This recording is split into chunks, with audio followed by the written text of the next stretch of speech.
Les ménagères des temps modernes ont moins de temps consacré à leur cuisine. C'est pour ça que sont apparus dans les supermarchés un certain nombre de produits qui nous permettent d'aller plus vite pour faire la cuisine et en même temps de conserver une part du goût de notre alimentation. Parmi celles-ci, on trouve les sauces industrielles. On peut les trouver soit sous forme déshydratée, soit en tube, soit en bocal, bref, une multitude de façons de les stocker à la maison.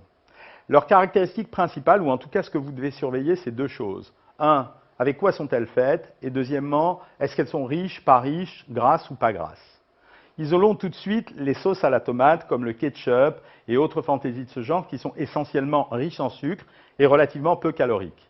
La plupart des autres sauces, utilisées avec modération, c'est-à-dire 1 à 2 cuillerées à soupe, ne vont pas vous faire de mal, parce que les quantités sont tellement petites que quelle que soit leur valeur calorique, vous n'en aurez pas suffisamment pour que cela vous pénalise et cela peut même rendre un plat agréable.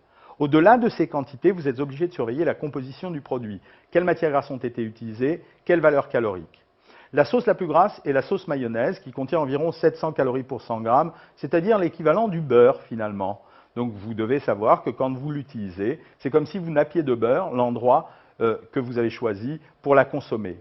Et puis les autres sauces sont rarement aussi grasses, elles évoluent entre 250 et 500 calories, et là la dose de 1 à 2 cuillères à soupe semble tout à fait normale.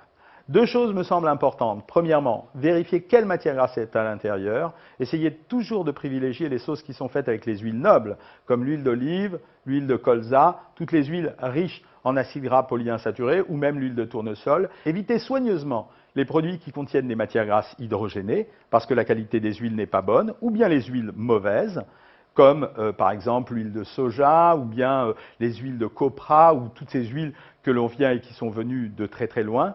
Et enfin, deuxième chose, regardez toujours la quantité de sel. Il ne faut pas qu'une sauce soit trop salée, car si elle est trop salée, cela signifie que cela a servi pour cacher le goût, et en même temps, votre ration de sel doit être modérée. On ne doit pas en trouver plus que dans le pain.